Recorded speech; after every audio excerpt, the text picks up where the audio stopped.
यह कैसी कसक दाता मेरे मन में लगाई है।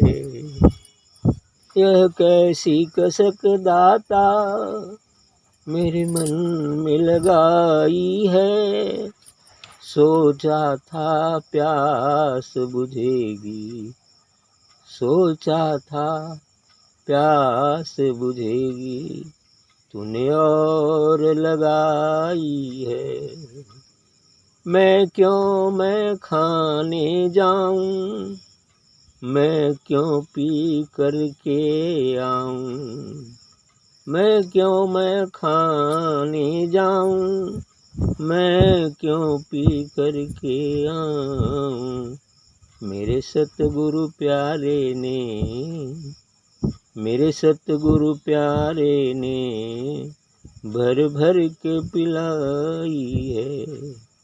मेरे सतगुरु प्यारे ने भर भर के पिलाई है। यह प्यार का सौदा है, सर धर की बाजी है। यह प्यार का सौदा है, सर धर की बाजी है। कोई माने ना माने, कोई माने ना माने, मेरा सतगुरु राजी है। कोई माने ना माने, मेरा सतगुरु राजी है। सतगुरु को मोहब्बत है, लेकिन वह छुपाते हैं। सतगुरु को मोहब्बत है, लेकिन वह छुपाते हैं। यह बात हमें उनकी नजरों ने बताई है। यह बात हमें उनकी नजरों ने बताई है। यह नाम बांटने का तेरा ढंग निराला है। यह नाम बांटने का तेरा ढंग निराला है। सिमरन की चाबी से, सुमिरन की चाबी से खुल ज्ञान का ताला है। सुमिरन की चाबी से खुल ज्ञान का ताला है। अच्छी बात कहा है। यह कैसी कसक दाता मेरे मन में लगाई है। जिसको सद्गुरु से, पूर्ण सद्गुरु से यदि मुलाकात हो जाती है और मेरे मन में लगाई, तो उसके अंदर एक पिपासा जागृत होती है। वह पिपासा सद्गुरु में मिलने की होती है, शांति प्राप्त करने की होती है। वह प्यास जगती है, क्योंकि यहाँ तो किसी को प्यास ही नहीं लगी। सबको प्यास यदि है तो काम क्रोध लोभ मोह मद मत्सर की है। और वो प्यास तो संसार के सभी जीवधारियों में, पशुओं में भी है, यदि मनुष्यों में भी है, तो मनुष्य पशु से बेहतर कैसे होगी। क्योंकि वही प्यास उनको भी लगी है और वही प्यास मनुष्यों को भी लगी। तो यह कैसी कसक दाता मेरे मन में लगाई, ये कसक, यह पिपासा कैसी लगा दी है। सोचा था प्यास बुझेगी, तूने और लगाई। यहाँ तो हम आए थे कि प्यास बुझ जाएगी, पानी मिल जाएगा, है ना, झटके से पी लेंगे, प्यास मिट जाएगी। लेकिन झटके से मिलने वाला ये पानी नहीं है ना। ऐसी ही बात, ये झटके से मिलने वाला पानी नहीं है। वो तो प्यास की तड़प इतनी बढ़ जाए, इतनी बढ़ जाए, इतनी बढ़ जाए, मिलन की तड़प, कि अब प्राण अब तक करने लगे। अब प्राण निकला, अब प्राण निकला, उस समय पानी मिलेगा। सद्गुरु की याद में तब पानी मिल जाएगा। तो सोचा था प्यास बुझेगी, तूने और लगाई। यह पिपासा बढ़ना भी लाजमी है। जब आखिरी छोर तक वो नहीं पहुँचेगा तो हंस हंस कंत न पाइया, है ना। तो इस साहब ने साफ कहा है, हंस हंस कंत न पाइया, जिन पाया तिन रो। हंसी खुशी जो हरि मिले तो कौन दुआगिन। यदि हंसी खुशी परमात्मा मिल जाए तो कि दुआगिन सब सुहागिन ना हो जाए, लेकिन ऐसा नहीं है। चले चले सब कोई कहे, बिरला पहुँचे जाए, अजीयत जी जो मर मिटे वो उस तत्व को पाए। आसान नहीं है जानना।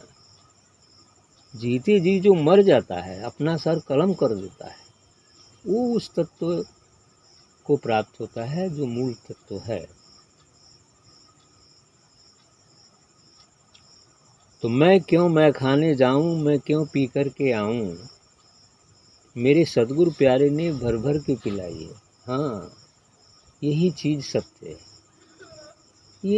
इस संसारिक शराब को पीने से तो बड़ा नशा चढ़ेगा, तो 24 घंटे नहीं 48 घंटे तक चढ़ सकता है किसी को, बहुत नशीली शराब होगी।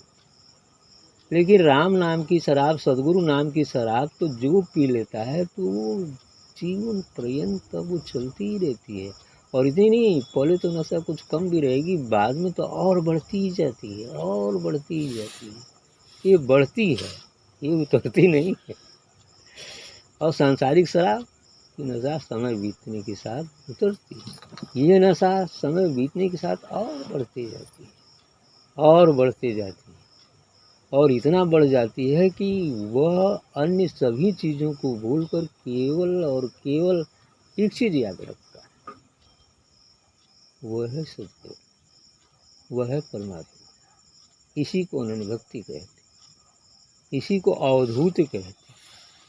अवधूत का अर्थ हमने कभी बताया होगा। अ का अर्थ होता है अक्षर ब्रह्म, जो निरक्षर ब्रह्म को जान लिया है। अक्षर ब्रह्म, निज स्वरूप निरक्षर को जो जान लिया है, वो। दूसरी बात क्या कहा गया, वह अर्थात जो सदगुरु के अलावा अन्य किसी को वर्णन नहीं करता है, वर्णन नहीं करता, अर्थात अनन्य भक्ति की ओर संकेत है कि 24 घंटे उठते बैठते सोते जागते सदगुरु की याद करता है। अर्थात बूंद सागर में मिल नहीं गई, बल्कि सदगुरु ने कृपा कर बूंद को ही मिला लिया है। ये स्थिति को प्राप्त होता है। धू का मतलब ये हुआ कि संसारिक राज, वैभव, सुख, इन सबको वह धूल के समान समझता है, मिट्टी समझता है। अर्थात उस परमात्मा के परम आनंद में इतना विलीन हो जाता है कि सांसारिक वैभव नगण्य हो जाते हैं, उनका कोई महत्व शेष नहीं रह जाता। त का मतलब होता है तत्वमसि, केवल एक ही चीज़ है, वह मूल तत्व परमात्मा ही है। एक ही तत्व, चाहे उसे जड़ कह लो या चेतन, लेकिन इसमें विभेद कर पाना कठिन ही नहीं, असंभव, जबकि दोनों एक ही है। जो जड़ को जान लेता है वो चेतन को भी जान लेता है, जो चेतन जान लेता है वो जड़ को भी जान, क्योंकि दोनों एक ही है ना। ये क्षिति जल पाओ गगन समीर मन बुद्धि अहंकार को तो उसी मूल तत्व से ही बनाया है। जब उसी से बना है तो वही न हुआ। तत्व तो केवल एक है, चाहे जड़ मान लो चाहे चेतन है। तो ये चीज है, सत्य यही है। तब वो राम नाम की शराब जो पी लेगा वो राम बन जाएगा, मिल जाएगा उसमें। करे यह प्यार का सौदा है सरधर की बाजी, कितना आसान नहीं है ये प्रेम का सौदा तो है, लेकिन इसमें सर कलम करने पड़ते हैं।